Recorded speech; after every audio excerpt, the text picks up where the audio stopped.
Um, so, guys, we're here with Christian Harris, and Christian, you've taken there you are, the one and only, of course.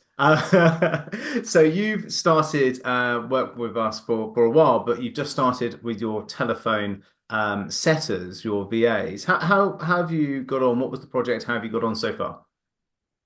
So we're about a couple of weeks in, and so far it's been incredibly successful.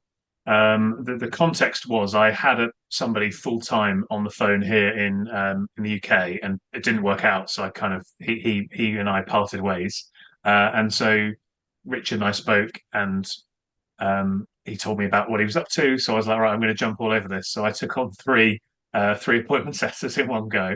Um, no point doing things by half.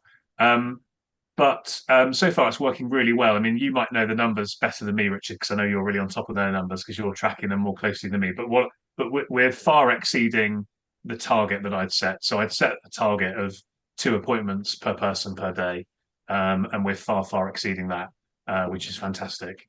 And that's a lot more than my person here was getting. He wasn't getting 2 appointments a day on his own.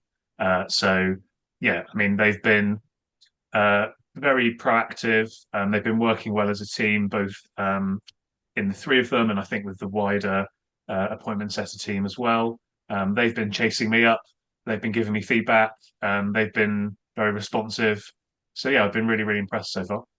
Fantastic, fantastic. And what advice would you give to someone who's thinking about taking on a telephone setter? I mean, I would do it because you and I were chatting before we hit record on this, and I've been a firm believer for ages that having people on the phone is really good.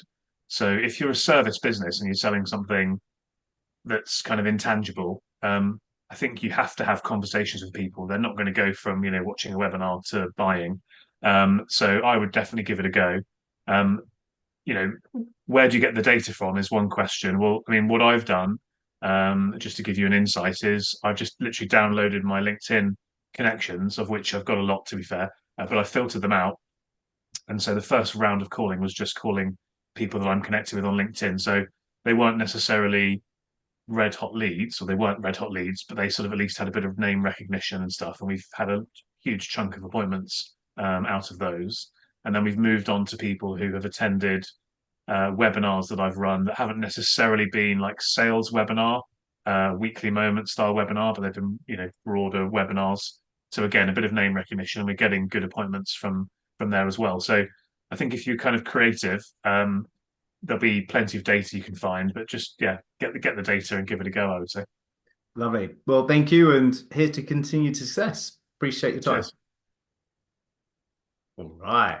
Where would you stop that? Stop the